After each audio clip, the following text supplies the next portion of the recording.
Escarine Akers, known to me as Papa, was somebody who had a big impact on my life. From when I was born until when he passed away when I was 16 years old. Papa was born in Floyd County, Virginia, August 10th, 1931, to Maud and Waddy Akers. He grew up on a small farm in Floyd. Floyd County is one of the poorest counties in Virginia. It sits up in the mountain. They live way away from civilization. So it was definitely a different lifestyle. He had little educational background, being that his father was a teacher. He had some type of education, but it wasn't like today's modern day education. He only had a few years of junior high school at Willis High School, and when he was 17, he headed to the Army, Fort Leonard Wood, Missouri, to be exact. And joining the Army basically gave him an opportunity to see the world that he really had no idea was there, through growing up in a small community. Through his time in the Army, like I said, he understood what was outside of Floyd County and the opportunities that he could have. He served 2 years in Korea.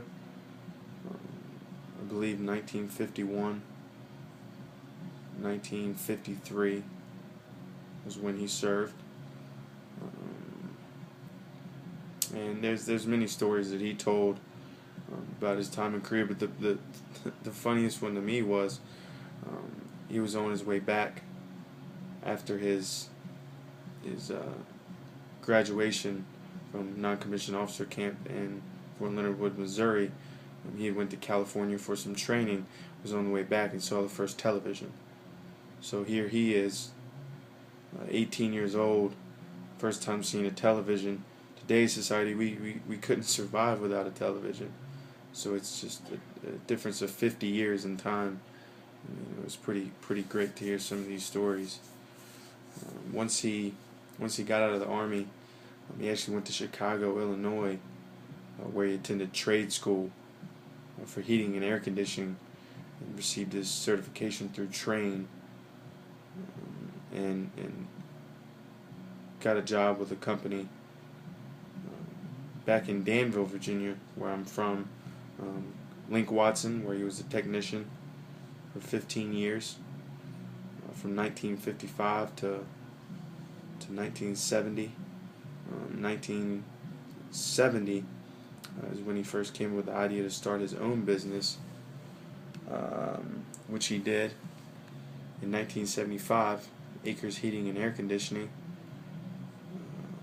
very successful business, ran for almost 35 years, was voted the best air conditioning service for 29 years, which is pretty cool. As a little kid, I always hoped and dreamed that he would stay alive long enough and live long enough for me to take that over. Well, obviously that didn't happen, but God has a plan. So, I mean, through my early years, he was like a dad to me. My parents were separated at a young age. My mom and my dad, they didn't have the best relationship, so my grandpa, Papa kind of stepped in. Used to go to his house all the time and stay and hang out and with him and my grandma, do God things and things like that. Especially when I got to be 7 and 8 years old. During the summer, we'd take off to the mountains, where he was raised, a farmhouse. Stay all weekend, pick me up early Friday morning. We'd go, come back late Sunday evening. And at the time, 7, 8 years old, that was the greatest thing to me. It's the only thing I look forward to.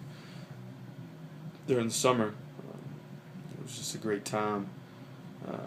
And then I moved to Raleigh. Moved to Raleigh when I was 12, 5th grade. Well, really 6th grade into 5th grade.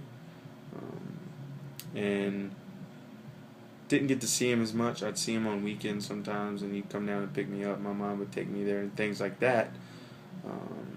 But I'd call him almost every day.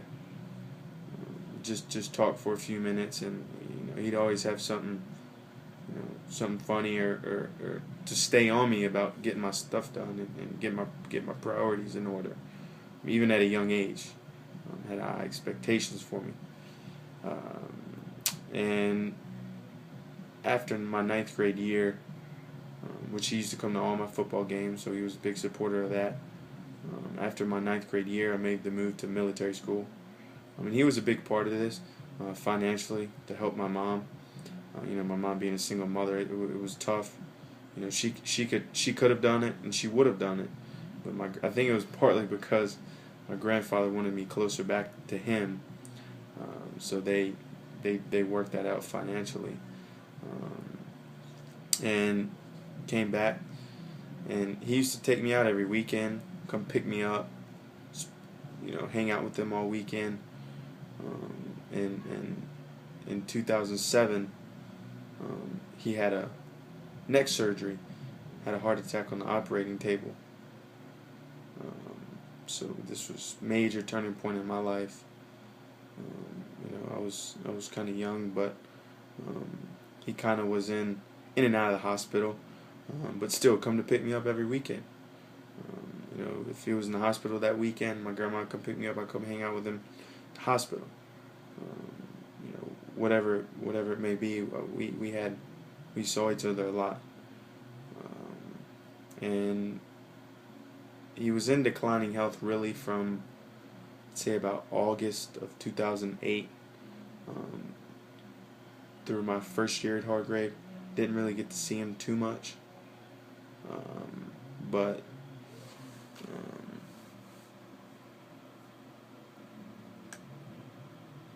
I got to see him, a decent amount.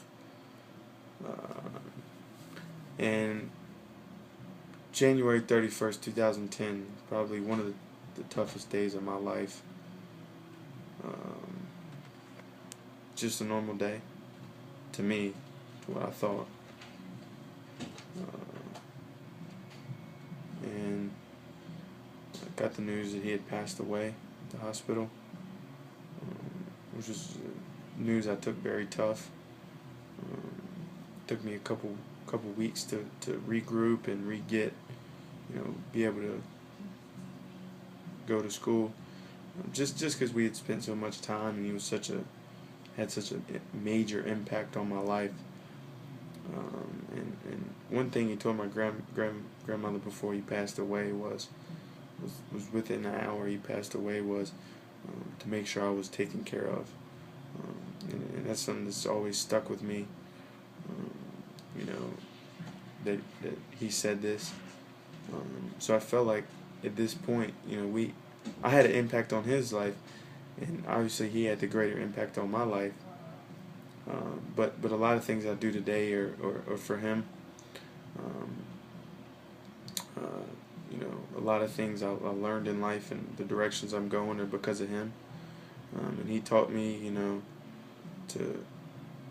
that hard work and not giving up on your dream. From where he came from, it was even tougher.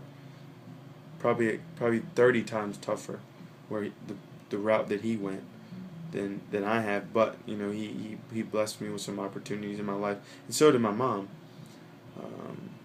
But like I said, my grandfather had major impact on my life, and yeah, he was like a dad, but he was also like a best friend. He taught me about hard work and taught me how to respect people, things like that. So I know he's up watching over me right now, and I know I'll see him someday soon. But for now, I gotta do what I gotta do through the things he's taught me, and be successful through the things he's taught me.